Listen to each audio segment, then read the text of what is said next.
आज मैं लेकर आई हूँ चाइनीज़ पकौड़े की रेसिपी। बहुत ही टेस्टी बनते हैं पकौड़े, बच्चों और बड़ों हर किसी को बहुत पसंद आएंगे। छोटे छोटे होते हैं, देखने में बहुत अच्छे लगते हैं और इसके साथ खाने के लिए हम बहुत ही टेस्टी और सिंपल चटनी बनाएंगे और ये पकौड़े चटनी कॉम्बिनेशन बहुत ही बढ़िया लगता है। तो चलिए इन टेस्टी पकौड़े बनाना शुरू करते हैं।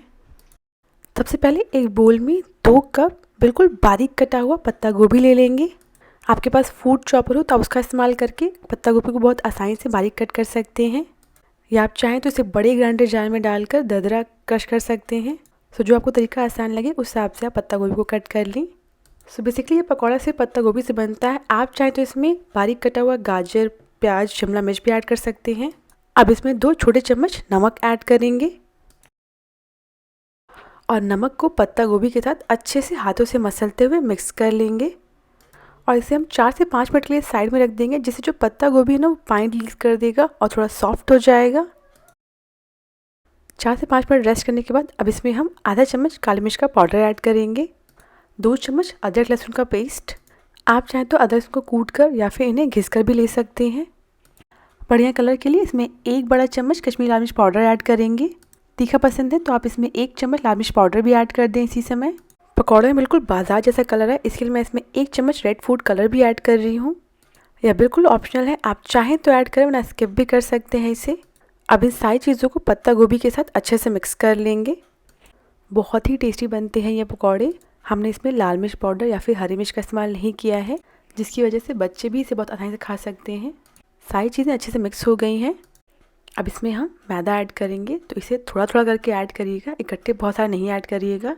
जैसे मैंने यहाँ अभी इसमें 1/4 कप मैदा ऐड किया है और इसके साथ ही में हम 2 टेबलस्पून कॉर्नफ्लोर ऐड करेंगे। कॉर्नफ्लोर को भी थोड़ा थोड़ा करके इसमें ऐड करते जाएंगे। अब इसे अच्छे से मसलते हुए मिक्स कर लेंगे। जैसे ज़रूरत लगी उस हिसाब से हम इसमें मैदा ऐड करते जाएंगे और इसके साथ ही में 1-2 चम्मच कॉर्नफ्लोर भी ऐड करते जाइएगा। ऐसा समझिए कि इसमें इतना मैदा ऐड करना है जिससे जो हमारे मिक्सचर है ना ये अच्छे साइज इसमें बाइंड होने लगे।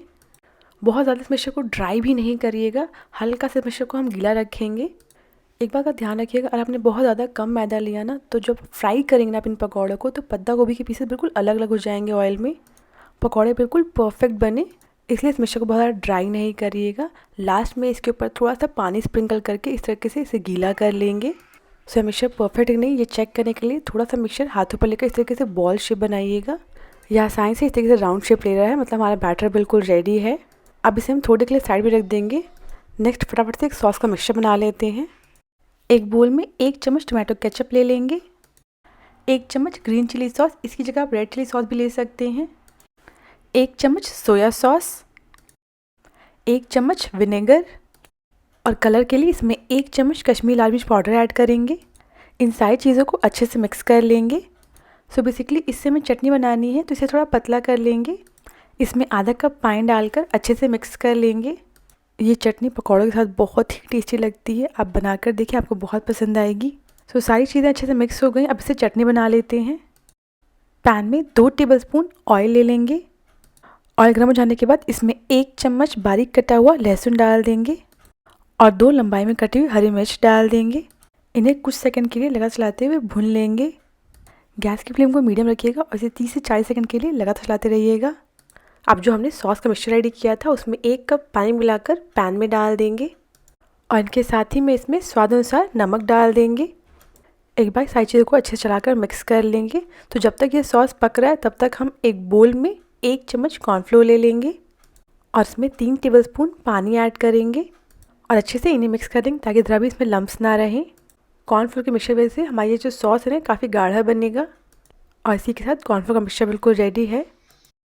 उबाल आने के तुरंत बाद इसमें हमने जो कॉर्नफ्लोर का मिक्सचर बनाया है ये थोड़ा थोड़ा डालते जाएंगे और इसे मिक्स करते जाएंगे। थोड़ा थोड़ा मिक्सचर ऐड करने से पता चलेगा कि जो हमारा सॉस है वो कितना गाढ़ा हो रहा है। सो मैंने इसमें लगभग सारे कॉर्नफ्लोर मिक्सचर डाल दिया है। अब इसे तब तक पकाएंगे मीडियम फ्लेम पर जब तक ये जो सॉस है ना गाढ़ा ना हो जाए। और इसी के साथ जो हमारा मिक्सचर है काफ़ी गाढ़ा हो गया है, गैस की फ्लेम को बंद कर देंगे। यह चटनी पकौड़ों के साथ बहुत ही अच्छी लगती है और अगर चटनी बच भी जाती है ना तो आप इसे 6 से 7 दिन के लिए फ्रिज में रख सकते हैं। सो इस चटनी को हम एक बोल में निकाल लेंगे और थोड़ा सा चटनी का मिक्सचर हम पैन में ही छोड़ देंगे।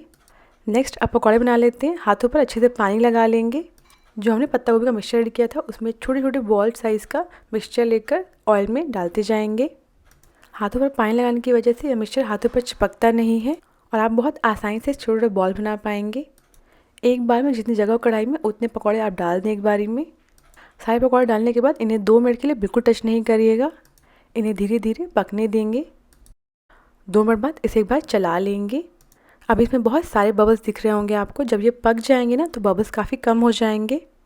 बस इन्हें ऐसे ही पलटते पलटते हुए सुनहरा लाल होने तक पका लेंगे। इसी के साथ पकौड़े अच्छे से पक गए और इसमें बबल्स बनना भी काफ़ी कम हो गया है। अब इन पकौड़ों को ऑयल से निकाल लेंगे।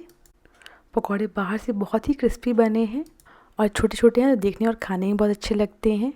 जो हमने चटनी बनाई है ना उसके साथ आप इसे सर्व कर सकते हैं। अब जो हमने पैन में थोड़ा सा सॉस बचा के रखा था उसमें थोड़े से पकौड़े डाल देंगे और मीडियम हाई फ्लेम पर इन्हें लगातार चलाते हुए चटनी के साथ अच्छे से मिक्स कर लेंगे। बस सारे पकौड़ों पर चटनी कोटिंग अच्छे से हो जाए। थोड़े से पकौड़ों को आप इसे चटनी में मिक्स करके देखें, आपको बहुत पसंद आएंगे। ये थोड़ा आपको मंचूरियन का टेस्ट देंगे। चटनी अच्छे से मिक्स हो गई, गैस को बंद कर देंगे।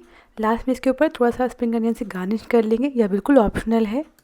सारी चीज़ें बिल्कुल बढ़िया से मिक्स हो गई हैं। अब इसे गर्मा गर्म सर्व कर लेते हैं।